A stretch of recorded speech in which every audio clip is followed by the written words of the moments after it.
നല്ല സൂപ്പറാണ്. ശരിക്കും ടർബോ പോലെ ഉണ്ട്. ടർബോ പോലെ തന്നെയാണ്. അത്ര പവറാണ്.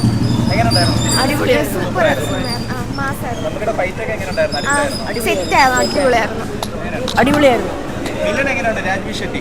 കൊള്ളാം, അടിപൊളിയാണ്. രണ്ടുപേരും ഒരുമിച്ച് ഫൈറ്റ് ചെയ്യപ്പോൾ കാണാം. ടർബോയുടെ റിവ്യൂ ചെയ്തിരുന്നല്ലേ?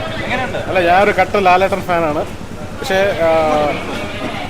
ഞാൻ ഭയങ്കര കട്ട ലാലേട്ടൻ ഫാനാണ്. ലാലേട്ടൻ ഫാനെന്ന് പറഞ്ഞാൽ ഹാർഡ് കോർ ലാലേട്ടൻ ഫാനാണ്. പക്ഷേ ടർബോ ഭയങ്കര ഇഷ്ടപ്പെട്ടു. ഞാൻ മൂന്നാമത്തെ പ്രാവശ്യമാണ് ഇവിടെ കാണുന്നത്. എനിക്ക് ഭയങ്കര ഇഷ്ടപ്പെട്ടു. അല്ല, എനിക്ക് ആക്ഷനാണ് ഭയങ്കരമായിട്ട് ഇഷ്ടപ്പെട്ടത്. മമ്മൂക്കയുടെ ഭയങ്കര ഒരു ആക്ഷൻ. ഈ ഒരു പ്രായത്തിൽ പുള്ളി കാണിക്കുന്ന ഒരു ആക്ഷൻ്റെ ഒരു ഭയങ്കര എനർജി ഉള്ള പടമാണ്. എനിക്ക് ഇന്ന് തമിഴിൽ തെലുങ്കിലൊക്കെ നന്നായിട്ട് പോയിക്കൊണ്ടിരിക്കുകയാണ് പടം. ഗംഭീരമാണ്. ഞാൻ പുള്ളി ആദ്യമായിട്ട് ഇവിടെ വേറൊരു സിനിമയുടെ ഇതിന് പ്രൊമോഷൻ കണ്ടിട്ടുണ്ട്. പക്ഷേ പരിചയപ്പെട്ടിട്ടുണ്ട്. വളരെ സിമ്പിൾ ഒരു മനുഷ്യനാണ്. പക്ഷെ പുള്ളി സ്ക്രീനിലെ പെർഫോമൻസ് ഭയങ്കര ഒരു രക്ഷയിലുണ്ട്. പുള്ളി വില്ലൻ എന്നുള്ള ലാസ്റ്റ് മിനിറ്റ് വരെ നന്നായിട്ട് നിന്നു. ഞാൻ സത്യം പറഞ്ഞു കഴിഞ്ഞാൽ വീണ്ടും ഈ ഒരു ഫിലിം കാണാനുള്ളൊരു തോന്നലുള്ളത് നമുക്കിപ്പം ഓടുന്നതിൽ നമുക്ക് ഭയങ്കര എൻ്റർടൈൻമെൻറ്റും ആക്ഷനും എല്ലാം ഫുൾ പാക്ഡ് ആയിട്ട് ഒരു മൂവി ആയതുകൊണ്ട് വീണ്ടും ഈ പടം കാണാൻ വേണ്ടി. സൂപ്പർ മൂവിയാണ്. എന്താണ് ഇഷ്ടപ്പെട്ടെന്നോ പടത്തിൽ? ഫൈറ്റിങ്ങാണ് ഏറ്റവും കൂടുതലായിട്ട്. മമ്മൂക്ക എല്ലാവരും. മമ്മൂക്ക സൂപ്പറാണ്, നന്നായിട്ടുണ്ട്. മമ്മൂക്കിയുടെ പെർഫോമൻസ് കൊള്ളാം. പിന്നെ അദ്ദേഹത്തിന് ആക്ഷനൊക്കെ കൊള്ളാം. മൊത്തത്തിൽ എല്ലാവരും നല്ല പെർഫോമൻസ് ആയിരുന്നു അതിൽ കാഴ്ചവെച്ചത്. അതിൽ ആ സിനിമയിൽ പ്രത്യേകിച്ച് ഒരു കോമഡി കണ്ടന്റ് നമ്മൾ നന്നായിട്ട് ആസ്വദിച്ചു.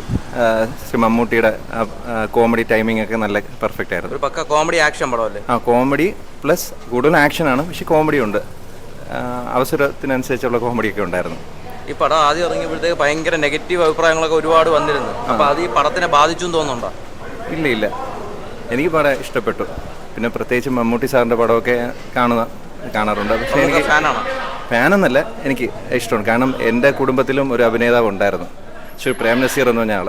അദ്ദേഹം എൻ്റെ അച്ഛൻ്റെ മാമനും അമ്മയുടെ കൊച്ചച്ഛനും ഒക്കെയാണ്. അപ്പോൾ എനിക്ക് സിനിമ പാരമ്പര്യമായിട്ട് ഒരു ഇതുണ്ട്. ആ കുടുംബത്തിലാണ് ഞാനും. അടിപൊളി, ഒന്നും പറയില്ല, ഒരു രക്ഷയില്ല. അടിപൊളി പടം. വേറെ എന്താ പറയാനുള്ളത്? മമ്മൂട്ടി ആക്ഷനൊക്കെ ഉണ്ടായിരുന്നു. മമ്മൂട്ടിന്റെ ആക്ഷനൊക്കെ കൊള്ളാം. നല്ല സൂപ്പർ ആയിരുന്നു. നമുക്ക് സൂപ്പർ, രക്ഷയില്ല. എല്ലാരും സൂപ്പർ ആയിരുന്നു. നല്ല സിനിമ. ആക്ഷൻ സീനൊക്കെ അടിപൊളിയായിരുന്നു. മമ്മൂട്ടി അടിപൊളി. പ്രായത്തിൽ നല്ല അടിപൊളി. നല്ല സിനിമ. ഇഷ്ടപ്പെട്ടു. അടിപൊളി ഫൈറ്റ്. 72-ാം വയസ്സിൽ അടിപൊളി ഫൈറ്റ്.